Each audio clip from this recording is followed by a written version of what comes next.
As we continue our study in the Gospel of John, let's finally get to the actual text of the Gospel of John. The first thing we come to is the prologue. It's called the prologue, chapter 1, verses 1 through 18, and it has a 5-verse introduction. 61 simple Greek words. And with these 61 simple Greek words, many important themes are brought up, which will later be developed in great detail in the Gospel of John. We'll see about the Logos and God the Father and the divinity of the Logos and life and light brought to man by the Logos. We'll see the incarnation and we'll see conflict. These things are put so simply that at first they seem commonplace, but as we read carefully, we'll see that it's actually quite significant and profound theological truths being presented here. Actually, all of chapter 1, verses 1 through 18 present what we might call seed thoughts. I call them seed thoughts because they're like seeds that are planted. And later, in the rest of the Gospel of John, these seeds grow up into full-size plants. They're seeds here in these 18 verses, just little mentioning. But later, the same ideas are developed thoroughly in the rest of the Gospel of John. In that way, the reader of these first verses is kind of captured and drawn in and wants to see, oh, what is this? Maybe I'll learn more about this as I continue to read. You will. Keep reading. So chapter 1, verse 1. In the beginning was the Logos, and the Logos was with God, and the Logos was God. John begins his gospel with the words, in the beginning, NRK. And that's just how the Greek version of the Old Testament started, NRK. Is this a coincidence? Certainly not. So we are drawn back to the moment of creation, and in that beginning already was the Logos. This word logos, often translated word, is used about 330 times in the New Testament, but it has a special, distinct meaning only here in the first chapter of the Gospel of John and in Revelation 19:13 do we see this meaning. Otherwise, this common word can mean things like word, saying, expression, message, matter, reason, account, and responsibility, or thoughts, or reason, or logic. But here in the first chapter of the Gospel of John and in Revelation 19:13, it refers to a person. As early as about 600 BC, an author and philosopher named Heraclitus used this same Greek word to refer to the divine wisdom or reason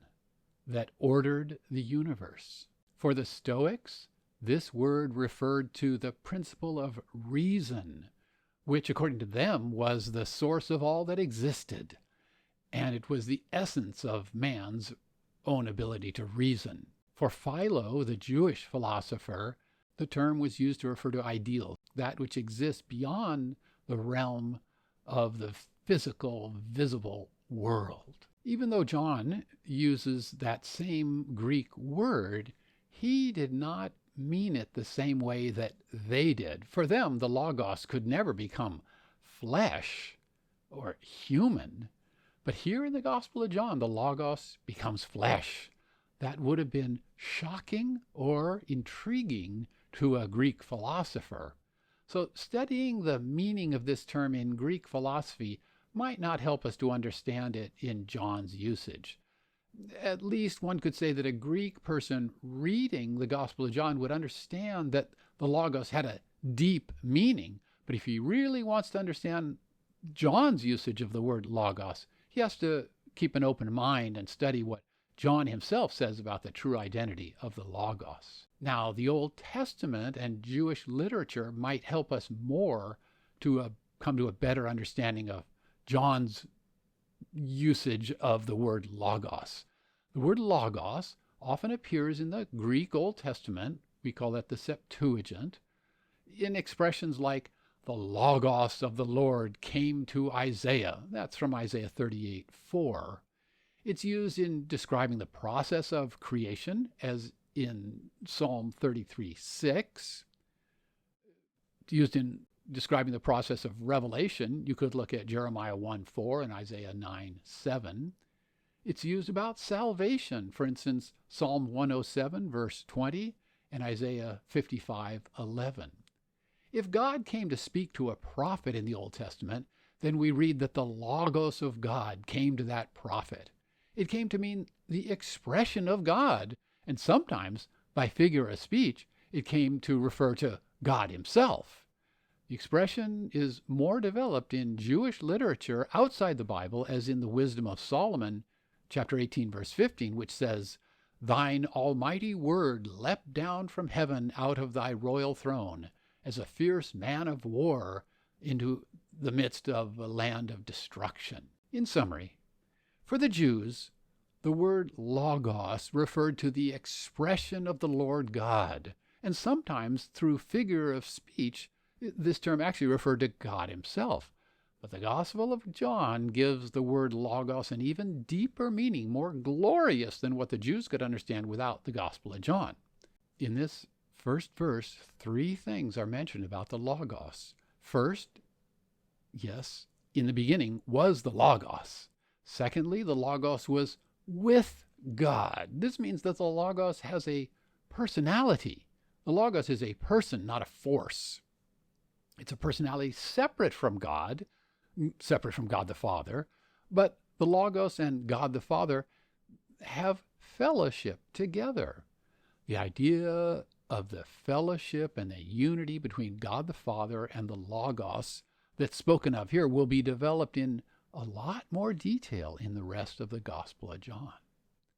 The third thing said about the Logos is that the Logos is God. John does not say that the Logos is God the Father. What he says is that the Logos, who is already with God the Father since the beginning, is God. Further, he doesn't say that the Logos is a lesser divinity, as was found in Greek polytheism. The word divine is not used, but instead the word God is used. So in the Gospel of John, the Logos reveals God the Father, that is, and in fact the Logos is God.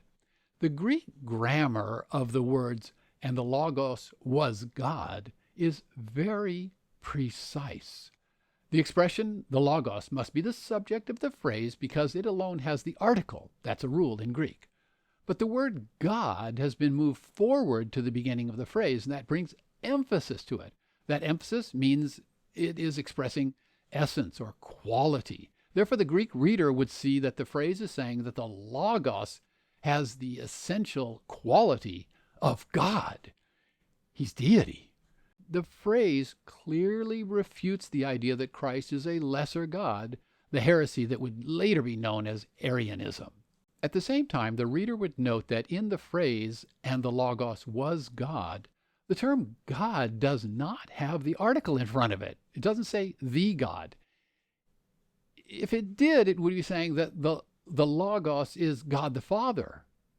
It doesn't say that. That would be the heresy that was later to become known as Sabellianism. But in fact, the Son is not the Father. It seems strange that this expression Logos is used once in chapter 1, verse 1, once in chapter 1, verse 14, and then never again in the Gospel of John with that same meaning, and only later in Revelation 19:13 does it have that meaning. Otherwise, Logos as the person of the Son of God appears nowhere in the New Testament. That word Logos comes up 36 more times in the Gospel of John, but not with this special meaning. But throughout the Gospel, Jesus is the expression of God.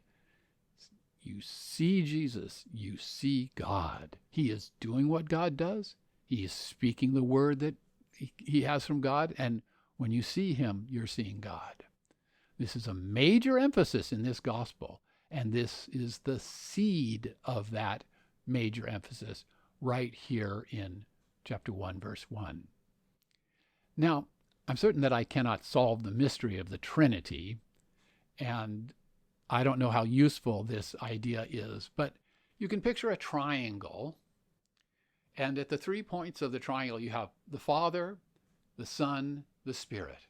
And then the lines connecting, making the triangle, have the word is not. So it says, you can make this drawing, the Father is not the Son, and the Spirit is not the Son, and the Spirit is not the Father, or the Father is not the Spirit. Right.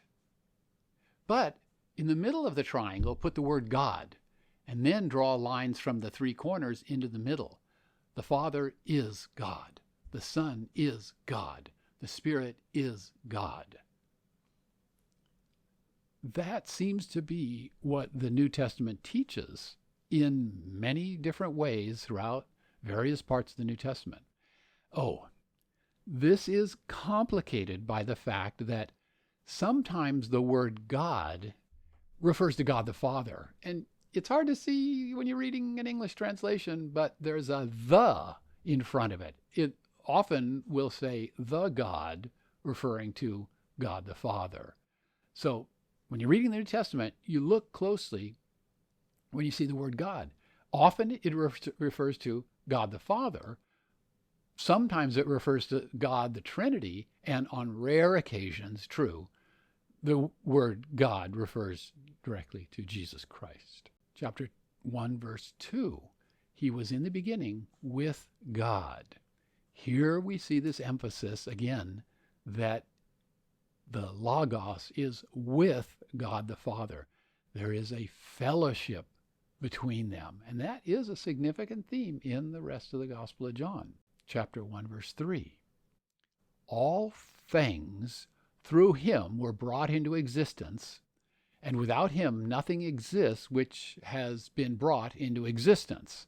Well, a little bit difficult English translation, but it is a little bit closer reflection of the Greek structure. After bringing up the relationship between the Logos and the Father, God the Father, John now discusses the role of the Logos in creation. This fits well because in creation, God expresses himself, and the Logos is the expression of God. So you can look at this verse in 2 parts. The statement is made and then it's restated in the negative. All things through him were brought into existence. And then the restatement put in the negative, and without him nothing exists that's been brought into existence. Chapter 1, verse 4. In him was life, and that life was the light of men. So just now the text talked about the Logos' role in creation, but now this is about his role concerning life. Life. John says that this life is in the Logos. There's no real life outside of him.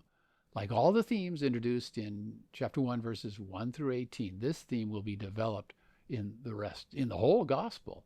There is life in the Logos, in Jesus. And that life is the light of men. Psalm 36:9 says, "For with you is the fountain of life. In your light we see light." And all of Psalm 133 explains life's characteristics. Look at Colossians 3, verse 4. When Christ, who is our life, is revealed, then you also with him will be revealed in glory. Verse 5. And the light shines in the darkness, and the darkness did not grasp it. Well, we were talking about the creation of the world, so is this verse talking about physical light? Yeah, certainly when the universe was created through the Word, what was darkness became light physically. So we might think about the physical light that Genesis 1:3 talks about, let there be light, and there was light.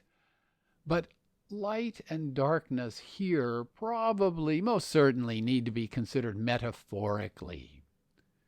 Certainly, light must refer to the Lord and his truth and the salvation he brings. But it's probably best not to try to force too specific a meaning upon this metaphor. Likewise, we might want to suggest that darkness seems to refer to the world in opposition to God, or the power of sin that controls unbelievers. But part of the beauty and power of this passage is its wonderful ambiguity. That light shines in the darkness. It offers truth and goodness to the world. Whether the world accepts or rejects what is here called light is another matter, but the offer is made. Now, this word translated grasp here, the Greek is katalambano, and it often means to win, to seize, to attain, to catch.